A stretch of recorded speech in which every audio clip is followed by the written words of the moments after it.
what sort of funding models which are backing development lenders do you think will be most tested or challenged in the current climate? I think anybody with open-ended funding arrangements, where investors have the ability to make a call for their funds when the underlying investments are really illiquid. They don't even pay current pay because they pick development loans or pick. So I think that's the most vulnerable funding model. They will ultimately have to be gated in circumstances they can't come up with the liquidity solutions.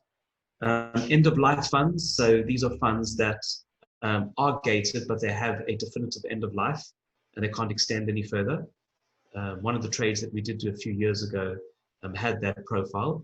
Good underlying real estate, but it had been extended twice after 7 years and funds legally had to be returned to investors.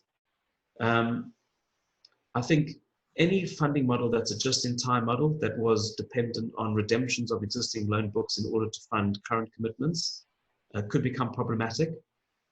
Commitments don't go away. You can't control those. They're there. Whereas the ability to raise liquidity against redeeming loans or redeeming real estate is out of your control. And that can create some treasury difficulties. Do you expect to see a change in how development lenders are funded going forward as a result, and in what way? It'll be a reminder that you must have a match book. I think in all these situations, it's all okay until it's not okay. And it can be quite dramatic when it's not okay. Because not just one loan that is affected, it can be all loans.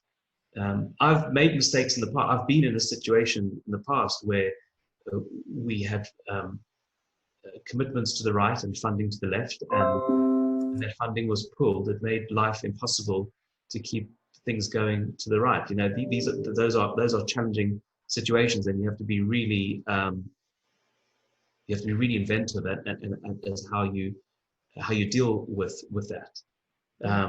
And it really tests partnerships, it really tests relationships, who's in for the long haul, who's patient, who actually said we're partners in the good times is actually a partner during the bad times. You know, all of that will be tested, and all of that will change the way that I think people think about funding models. And there's nothing like a crisis to pull you back to the fundamentals of, in our conversation, matched funding. So I do think, to answer your question, there will be a return to more, I'm not saying traditional models, the market's extremely dynamic, but I think that this is a home for capital that is long dated. Okay, this is not a home for capital that needs immediate liquidity. If you don't have the patience, you really shouldn't be in this kind of business, because a development loan can fast become a long-term loan. And if you don't want to crystallize your loss, you have to be able to transition your capital to move in that direction. And in that regard, I think money such as pension money, insurance money, endowment money, superannuation money, that's the kind of funding that's needed in a development loan. Even if the development you think is only 2 or 3 years, it can become 5 years, right? And you need to have that follow-on capability, otherwise you crystallize your position.